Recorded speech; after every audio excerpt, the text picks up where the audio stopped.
প্রথমত যারা যারা ভিডিওটিতে ক্লিক করেছেন সকলকে ধন্যবাদ জানাই। তো এই ভিডিওতে আমি এমন কিছু সত্য উপস্থাপনা করব যেটা শোনার পর অনেক নতুন পরীক্ষার্থীর কিন্তু মনোবল ভেঙে যেতে পারে। তাই তোমরা যদি চাও প্রথমেই কিন্তু ভিডিও থেকে বের হয়ে যেতে পারো। তো এখানে এমন কিছু চাঞ্চল্যকর তথ্য উঠে এসছে যে জেনারেল যারা ছেলেরা রয়েছে তাদের কিন্তু চাকরি পাওয়ার চান্স নেই বললেই চলে। ঠিক আছে, কেন এমনটা বলছি আমি, আপনারা হয়তো অনেকেই জানেন না যে যারা ডিআই অ্যাপ্রুভড স্কুলে চাকরি করছে তারাও কিন্তু আলাদা করে 10 নম্বরটা পাচ্ছে।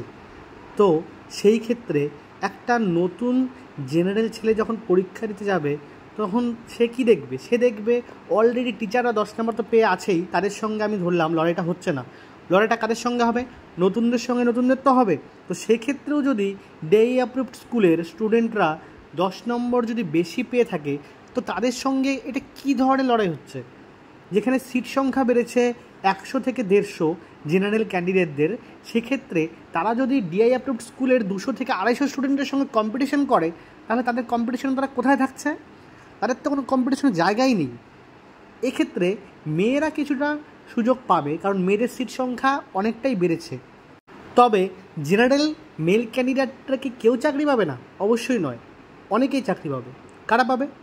যারা 56 আউট অফ 60, 58 আউট অফ 60 এরকম স্কোর করতে পারবে, অথবা 60 আউট অফ 60 এরকম স্কোর করতে পারবে।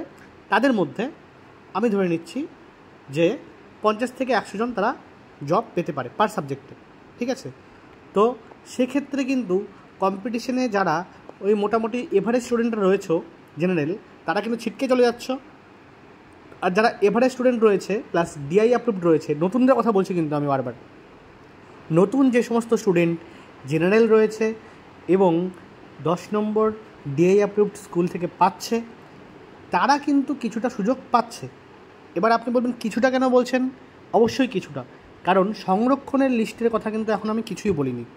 যারা সংরক্ষণে বিভিন্ন EWS, pH, SC, ST, OBC A এই সমস্ত ক্যাটাগরিতে যারা বিলং করছে তাদের সঙ্গে জেনারেল ক্যান্ডিডেটদের আমি কোনো কম্পিটিশন করতে যাচ্ছি না, কারণ তারা অলরেডি সোনার চামচ মুখে নিয়ে জন্মগ্রহণ করেছে। তো জেনারেল ক্যান্ডিডেটদের জন্য বলছি, তোমরা এক কাজ করো, তোমরা পড়াশোনা বাদ দাও, পড়াশোনা বাদ দিয়ে তোমরা নিজস্ব কোনো একটা বিজনেস খোলো, কারণ এক্ষেত্রে আমি দেখতে পাচ্ছি তোমাদের কিন্তু চাকরি পাওয়ার সম্ভাবনা খুবই খুবই খুবই কম। ঠিক আছে, যাই হোক, ভিডিওটা দেখার জন্য অনেক ধন্যবাদ। সত্যটা উপস্থাপন করলাম, অনেকের খারাপ লাগবে, অনেকের ভালো লাগবে। যাদের যাদের খারাপ লেগেছে তাদের জন্য আমি খুব সরি, কারণ হচ্ছে গিয়ে এটাই সত্য, এটাই সত্য। ঠিক আছে, আজকের জন্য এতটুকু রাখলাম।